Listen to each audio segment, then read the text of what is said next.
sabe o que é necropolítica? E o que isso tem a ver com você que é ou pessoa com deficiência ou familiar de uma pessoa com deficiência?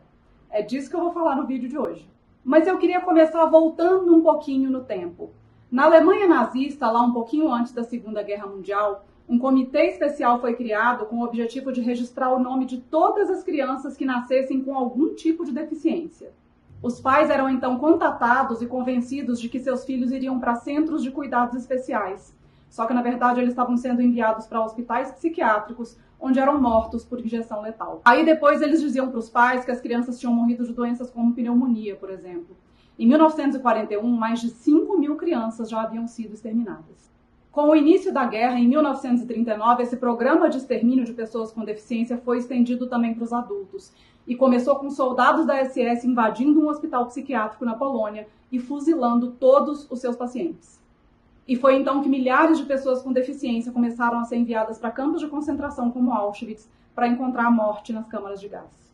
Estima-se que cerca de 300.000 pessoas com deficiência tenham sido mortas nesse programa que eles chamaram de Action T4.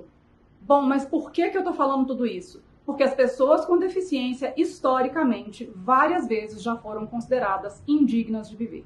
E naquela época do nazismo, na Segunda Guerra Mundial, elas foram consideradas tão indignas de viver quanto os homossexuais, os negros, os ciganos e os judeus, que foram todos enviados para as câmaras de gás.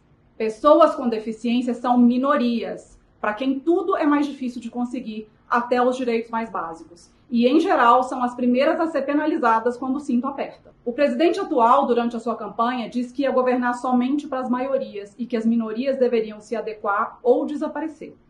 Eu sei que pode ser doloroso para muita gente admitir isso, mas sim, ele também estava falando das pessoas com deficiência. Ah, Andréia, mas você está dizendo então que ele vai mandar todo mundo para campos de concentração? É isso? Que exagerada! Não foi isso que eu quis dizer. Mas é aí que entra a necropolítica, que é justamente o poder de determinar quem deve viver e quem deve morrer, isso tudo de forma muito sutil, usando o aparato do próprio Estado. É necropolítica, por exemplo, mudar as regras da aposentadoria por invalidez, como foi feito na última reforma da Previdência. Agora, ela só vai ser concedida em caso de acidente de trabalho ou doença profissional. Você, por acaso, apareceu com alguma doença crônica ou degenerativa? Então a sua aposentadoria vai ser reduzida em cerca de 40%. Depois, sabendo que muita gente vai entrar na miserabilidade por causa dessa questão, o próximo passo é você dificultar o acesso ao BPC, que é justamente para onde essas pessoas recorrem. Ou você pode também cancelar os contratos que garantem o fornecimento de medicações para quem tem doenças crônicas graves para o SUS, sem dar nenhuma explicação razoável. E por fim, é necropolítica você vir com um projeto de lei que garante aos empresários que eles podem pagar uma pequena multa ao invés de contratar uma pessoa com deficiência através da política de cotas. No Brasil, são quase 500.000 pessoas com deficiência empregadas atualmente e mais de 93% estão no mercado formal de trabalho por causa da política de cotas.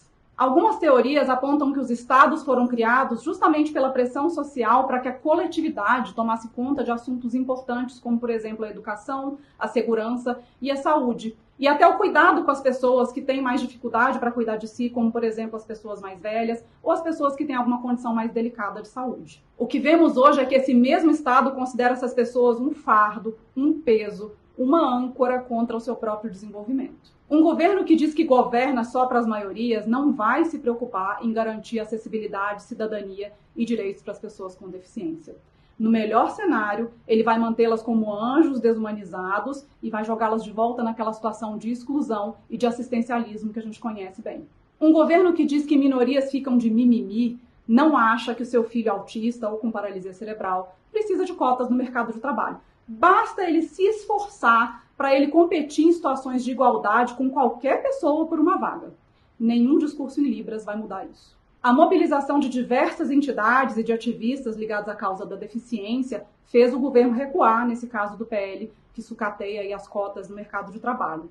Mas a gente não pode relaxar e descansar, porque aparentemente é bem mais fácil tirar os direitos de quem precisa mais do que cobrar os bilionários que devem ao INSS ou taxar as grandes fortunas. Não podemos aceitar nenhum retrocesso em direitos. Não vamos aceitar leis que significam a volta da exclusão no mercado de trabalho e na escola.